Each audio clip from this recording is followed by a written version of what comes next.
Pemirsa, jelang batas akhir rekapitulasi penghitungan suara nasional, tim hukum dari 3 paslon Capres-Cawapres telah menyiapkan strategi guna menghadapi gugatan sengketa hasil Pilpres di Mahkamah Konstitusi. Tim kampanye nasional Prabowo Gibran telah menyiapkan 35 hingga 36 pengacara. Tim pemenangan nasional Ganjar Mahfud menyiapkan 100 pengacara, sementara Timnas Amin menyiapkan 1.000 pengacara.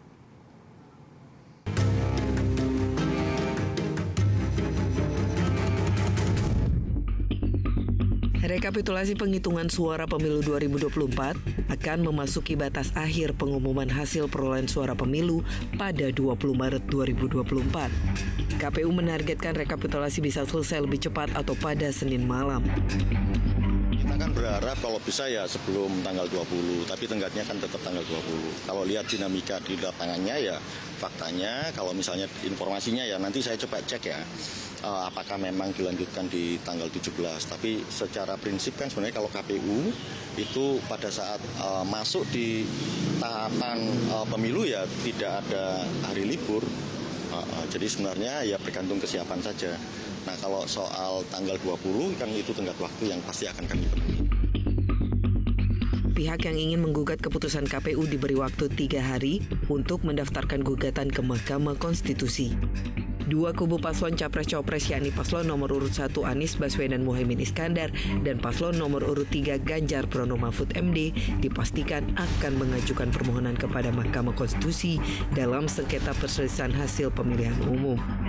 Tim hukum dua paslon nomor urut 1 dan 3 jauh-jauh hari sudah sibuk mengumpulkan bukti-bukti terjadinya kecurangan yang bersifat terstruktur, sistematis, dan masif atau TSM dalam pelaksanaan pemilu presiden 2024. Tim hukum Ganjar Mahfud mengklaim telah menyiapkan strategi, diantaranya menghadirkan seorang Kapolda di sidang MK untuk membuktikan adanya mobilisasi massa. Nggak boleh buka di sini, strategi. Iya. Bahkan saya melontarkan itu pun bagian dari strategi saya. Udah dianalisis. Takutnya habis ini Kapoldanya nggak jadi, Bang. Nggak jadi bersaksi karena sudah terlanjur disebut. Kan nggak nyebut nama. Ya justru Nggak saya nyebut kan nama. tidak menyebut Nggak nyebut Kapolda nama. mana. Ya, betul. Ya kan namanya. Ya bukan Kapolda luar negeri ya. Kapolda Kuala Lumpur. Tapi kan sebenarnya mau saya katakan bahwa ini hak ya, Mbak. Lihat aja, kita tunggu aja. Saya nggak asal ngomong. Setuju. Saya nggak asal ngomong. Nggak, jadi nanti pada gilirannya apakah dia diintervensi, apakah dia ditekan, apakah dia diancam, dan itu akan saya blow up lagi. Sementara itu, Timnas Amin yang digawangi sejumlah pakar hukum tata negara seperti Refli Harun dan mantan Ketua MK yang pernah memimpin sidang perselisihan hasil pemilihan umum Hamda Zulfa telah menyiapkan 1.000 pengacara untuk membuktikan adanya kecurangan TSM ke Mahkamah Konstitusi. Fakta masifnya itu pada waktu masa tenang. Masa tenang itu luar biasa. Operasi gerilianya itu luar biasa dan kita mempunyai fakta-fakta di lapangan. Jadi kami mohon kawan-kawan bersabar karena fakta-fakta ini tidak bisa kami ungkapkan karena kaitan dengan perlindungan saksi-saksi kami yang ada di lapangan. Jauh sebelum proses pencoblosan sudah banyak sekali kecurangan-kecurangan yang terstruktur. Terstruktur itu artinya melibatkan pimpinan-pimpinan negara, baik itu penyelenggara pemilu maupun aparat penegak hukum, sampai kepala desa.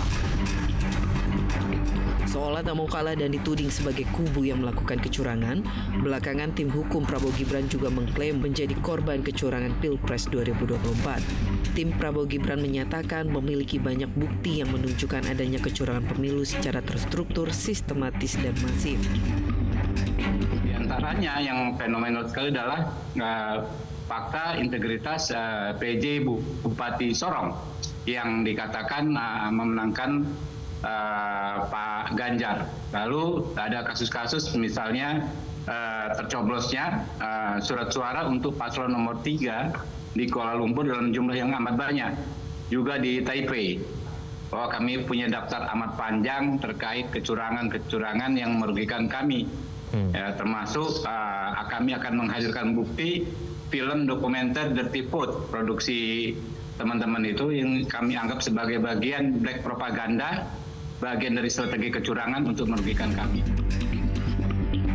Majelis Kehormatan Mahkamah Konstitusi atau MKMK telah memberikan arahan kepada seluruh hakim konstitusi jelang sengketa pemilu 2024. Para hakim MK diingatkan harus ekstra hati-hati dalam menangani perkara PHPU karena besarnya sorotan publik pada penanganan perkara tersebut. Kan Anda bayangkan kalau sudah berbicara tentang hasil pemilihan umum itu kan sangat sensitif. Orang perjuangannya berat sekali untuk memperoleh suara itu kan. Sekarang misalnya sudah diumumkan menang, tiba-tiba digugat di Mahkamah Konstitusi. Itu kan sensitif. Nah, dalam keadaan demikian, perilaku hakim itu memang harus benar-benar diperhatikan. Tidak boleh sampai melakukan tindakan yang bisa ditafsirkan macam-macam. Ya, bukan hanya ketika memeriksa di persidangan, tapi juga di luar persidangan. Itulah yang coba kami ingatkan. Kini pertarungan bukti kecurangan TSM yang diklaim dialami oleh masing-masing paslon akan diperdebatkan di Mahkamah Konstitusi. Meski banyak pihak yang pesimis dengan hasil putusan MK, setidaknya langkah adu bukti di MK menjadi satu-satunya cara legal dan terhormat bagi legitimasi demokrasi negeri ini. Tim Liputan, Metro TV. Jelajahi cara baru mendapatkan informasi. Download Metro TV Extend sekarang.